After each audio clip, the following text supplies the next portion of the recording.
Muslimin dan muslimat rahimani wa rahimakumullah. Alhamdulillah, pagi ini kita dapat meneruskan tadabbur ringkas surah Al-Jin, yang mana insya-Allah pagi ini kita akan membaca ayat yang ke-12, 13 dan ayat yang ke-14. 3 ayat kita sasarkan untuk kita pelajari pada pagi ini. أعوذ بالله من الشيطان الرجيم وأنا ظننا أن لن نعجز الله في الأرض ولن نعجزه هربا. Terjemahan ayat, dan sesungguhnya kami, iaitu para jin, mengetahui bahawa kami tidak sama sekali akan dapat melepaskan diri daripada kekuasaan Allah semasa mereka berada di bumi, dan juga kami sama sekali tidak akan dapat melarikan diri daripada Allah sekalipun mereka berada di hari akhirat. Jadi ayat ini adalah kenyataan daripada para jin setelah mereka menceritakan sebelum ini. Ada di kalangan mereka yang telah menjadi salih, ada di kalangan mereka yang sebaliknya, masing-masing mengikut pada jalan yang tersendiri. Maka jin ini, kalau kita baca ulasan Al-Imam Ibn Katsir, para jin ini mereka sangat mengetahui bahawa kekuasaan Allah itulah yang telah mengaturkan segala-galanya. So kalau nak larikan daripada kekuasaan Allah, nak elak, semuanya tidak akan dapat berlaku. Allah tidak akan dapat dikalahkan. Jadi pada jin ini mereka mengetahui akan kekurangan mereka, kelemahan mereka. Sebab itu kita telah sebut sebelum ini, dengan jin kita tak perlu nak takut. Sepatutnya kita takut hanya kepada Allah. Tetapi disebabkan manusia tak kenal tentang jin ini hakikatnya, itu yang ada yang membawa kepada meminta pertolongan dan perlindungan kepada jin. Baik, apa pengajaran ayat yang dapat kita belajar? Kita ambil satu sahaja, iaitu ayat ini kita dapat pelajari akan kelemahan makhluk, termasuklah para jin, terhadap kekuasaan Allah Subhanahu wa ta'ala. Untuk rujukan lain, tuan-tuan boleh rujuk dalam surah Al-Ahqaf ayat nombor 32. Surah Al-Ahqaf ini saya ada sebutkan pada permulaan pengisian, bahawasanya para jin setelah mereka mendengar Nabi membaca Al-Quran, maka kali kedua mereka memang bertemu bersemuka dengan Nabi SAW. Jadi waktu mereka bertemu dengan Nabi buat kali yang kedua tu, inilah yang dikaitkan dengan surah Al-Ahqaf. Jadi setelah kali kedua mereka bertemu dengan Nabi, maka mereka balik kembali bertemu dengan kumpulan mereka, maka mereka mengatakan, wa man la yujib da'i Allah, dan sesiapa yang tidak menyahut seruan Rasul yang menyuruh ke jalan Allah. Jadi para jin ni setelah mereka jumpa Nabi, mereka belajar, maka mereka mengatakan, siapa-siapa di kalangan kita yang tak ikut seruan Rasul yang menyuruh kepada jalan Allah, falaysa bimu'jizin fil ardi, maka dia takkan dapat melepaskan diri daripada apa? Daripada azab Allah di bumi. Walaysa lahu min dunihi awliya, dan tiada pelindung baginya selain daripada Allah. Ulaika fi dhalalin mubin, dan mereka itu berada dalam kesesatan yang nyata. Jadi jin tu dia bagi tahu, bahawasanya sesiapa memilih tidak mahu menjadi saleh, beriman, maka dia takkan dapat melepaskan diri daripada apa-apa sahaja ketentuan kekuasaan Allah dalam mendatangkan azab. Okay. Ada ayat lain kita pernah belajar sebelum ini dekat surah Rahman pada ayat nombor 33 dan 35, sewaktu Allah Ta'ala cabar mana-mana jin dan manusia untuk melarikan diri di hari akhirat. Iaitu ayat 33, kalau masih ingat, Allah mengatakan, ya ma'syaral jinni wal ins in istata'tum an tanfudhu min aqtaris samawati wal ardi fanfuzu. Allah kata apa? Wahai sekalian jin dan manusia, kalau korang boleh lari daripada kiamat ni, kalau kau boleh tembus mana-mana keluar dari kawasan langit dan bumi, Allah Ta'ala kata apa? Silakan, kata Allah. Kamu takkan dapat menembus keluar melainkan kamu memerlukan satu kekuasaan. Tapi dekat dunia pun jin dah cakap dah pada kita dalam surah jin, betul? Dekat dunia pun mereka mengakui mereka tak boleh lari daripada kekuasaan Allah, apatah lagi di hari akhirat. Tapi Allah cabar mereka untuk lari daripada dibangkitkan di hari akhirat. Kalau ada jin yang dia nak lari juga, dia cuba nak tembus keluar daripada hari akhirat tu, Allah sebut pada ayat nombor 35 apa dia? Yursalu alaikuma syuwadhum min nariu wa nuhasun fala tantasiran. Allah menyebutkan apa? Allah kata kamu akan ditimpakan dengan api yang menjulang-julang daripada cairan tembaga. Okay, ini ayat ni kenapa kita gunakan pagi ni, nak menunjukkan bahawasanya hanya Allah sahaja yang mempunyai kekuasaan. Nak menunjukkan bahawa makhluk Allah ni semuanya lemah, termasuklah para jin. Baik, kita sambung ayat yang berikutnya, iaitu ayat yang ke-13. Okey, ayat ke-13 ni kalau kita susun apa yang para jin tu telah cakap kepada jin-jin yang lain, dah sampai kepada 12 perkara. Jadi perkara yang ke-12, setelah sebelum ni mereka kata apa? Yang ke-11 tadi, mereka kata kita ni tak boleh lari daripada kekuasaan Allah. Jadi sebenarnya mereka nak mengajak kepada beriman. Kan? Jadi cara nak ajak pada beriman tu adalah menunjukkan bahawa kita kena beriman, lemahnya kita.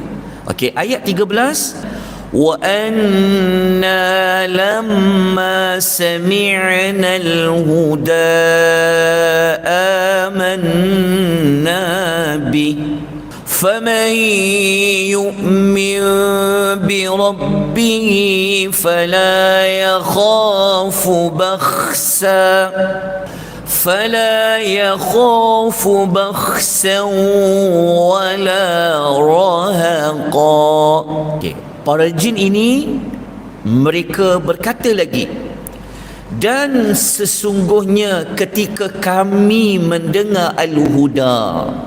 Al-Huda merujuk kepada Al-Quran, tapi para jin ni mereka panggil Quran tu adalah Al-Huda, iaitu petunjuk.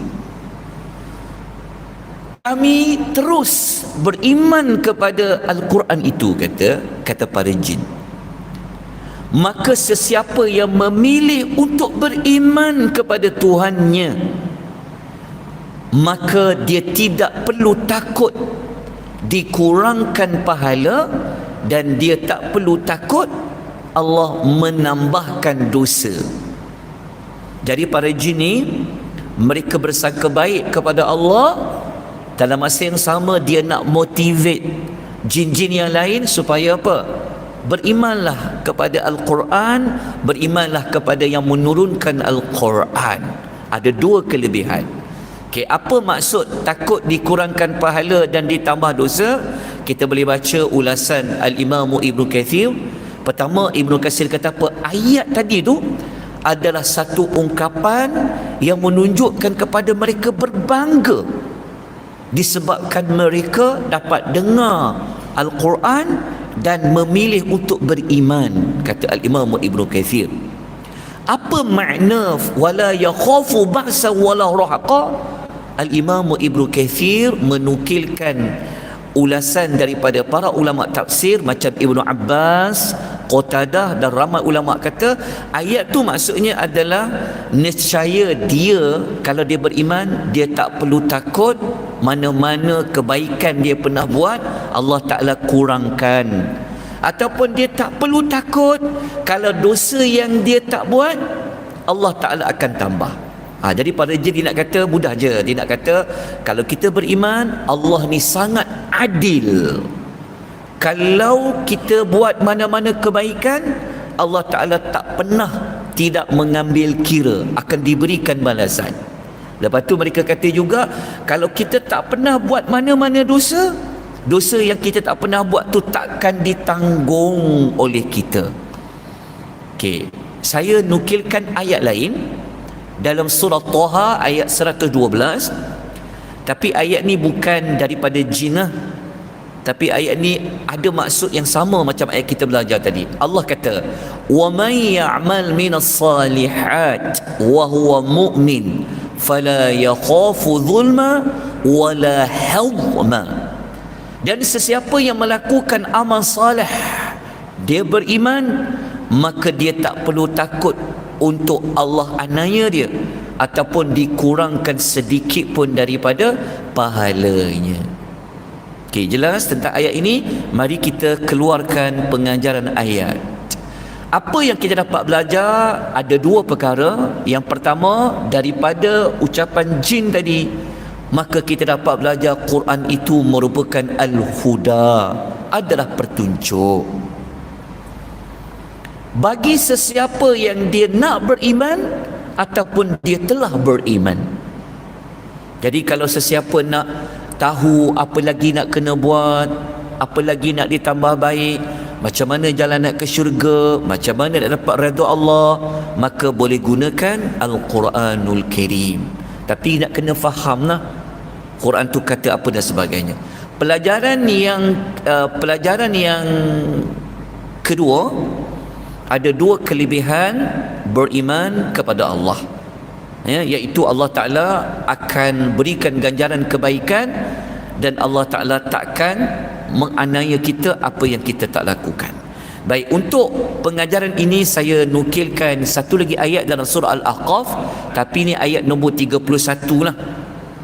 Okey, ayat ini para jin mereka kata kepada sesama mereka, ya qaumana ajibu da'i Allah. Ini saya sebut tadi kali kedua mereka dapat dengar Quran setelah mereka jumpa Nabi. Mereka balik, mereka kata, wahai kaum kami, dia kata. Lembut, jin ni pun pandai dia dakwah. Sebab itu surah jin, sebab itu kaum jin ni dalam dakwah pun mereka berlembut lah. Mereka kata, wahai kaum kami, sahutlah seruan Rasul yang menyuruh kepada jalan Allah dan berimanlah kepada dia.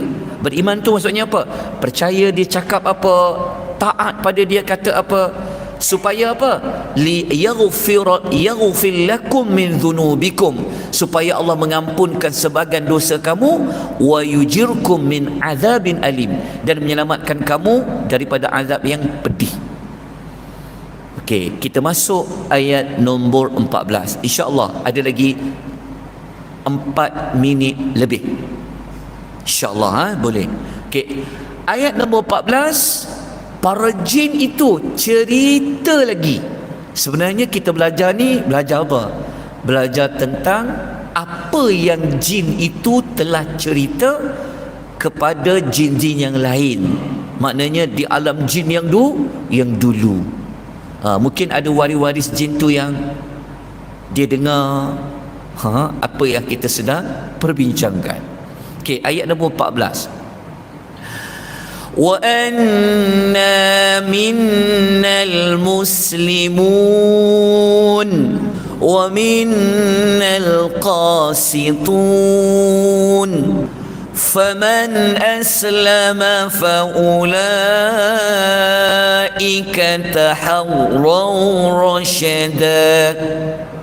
Okey, ayat ini bermaksud, dan sesungguhnya dalam kalangan kami, jitu kata apa, dalam ramai-ramai kita ni Ada yang beragama Islam, ada pula yang menyimpang daripada Islam, daripada kebenaran.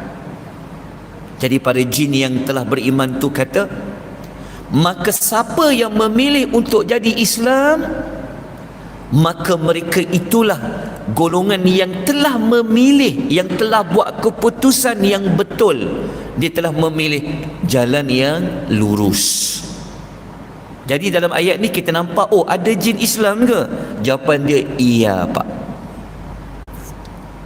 Tapi Islam yang mana? Sebab kita tahu Islam dibawa oleh Nabi SAW. Tetapi Islam ni secara bahasa, Islam membawa maksud berserah diri, tunduk ataupun patuh. Jadi siapa-siapa yang dia kata dia Islam, sebenarnya dia mesti berserah diri, dia mesti tunduk ataupun dia patuh. Tapi kalau dia tak mahu berserah diri kepada Allah, dia tak mahu tunduk atau patuh kepada perintah Allah, ada masalah pada Islam dia tu. Sebab tu pada jin, ingat tak? Pada ayat yang kedua kita belajar, jin ni kata apa? Mereka mengambil tindakan takkan melakukan syirik kepada Allah. Itu menunjukkan mereka dah Islam. Okey. Ada para ulama mendefinisikan Islam ni pun aja begini je. Islam itu adalah al-istislamu lillahi bitauhidi. Berserah diri kepada Allah dengan mengesahkan Allah. Wal inqiyadu lahu bitta'ah. Dia mesti tunduk patuh kepadanya dengan melaksanakan ketaatan, wal bara'atu minasyirki, dan membebaskan diri daripada perbuatan syirik. Itulah Islam. Okey, apa makna qasitun tadi? Kata Dr. Wahbah Zuhaili dan Taksir Al-Munir, perkataan qasitun berasal daripada kalimah qasata, bermaksud menyimpang. Disebabkan perbuatan qasata tu, maka ada orang menjadi al-qasitun, iaitu orang yang menyimpang dari jalan yang benar, iaitu menyimpang daripada beriman dan taat. Sebenarnya jalan yang benar, ambil keputusan beriman. Kalau jalan yang benar, ambil keputusan untuk taat. Jadi kalau tak nak beriman, tak nak taat, dia dipanggil al-qasitun. Jadi apa dapat kita belajar? 1 minit setengah lagi kita tutup dengan pengajaran nombor 1. Para jin terpecah kepada 2 kumpulan. Ada yang menyerah diri kepada Allah, taat, beriman, dan ada yang menolak. Macam tu juga dengan manusia. Pelajaran nombor 2, kalau memilih untuk menjadi Islam, menjadi seorang yang berserah diri, tunduk dan patuh pada Allah, akan membawa kepada keselamatan dan kebahagiaan di dunia dan di hari akhirat.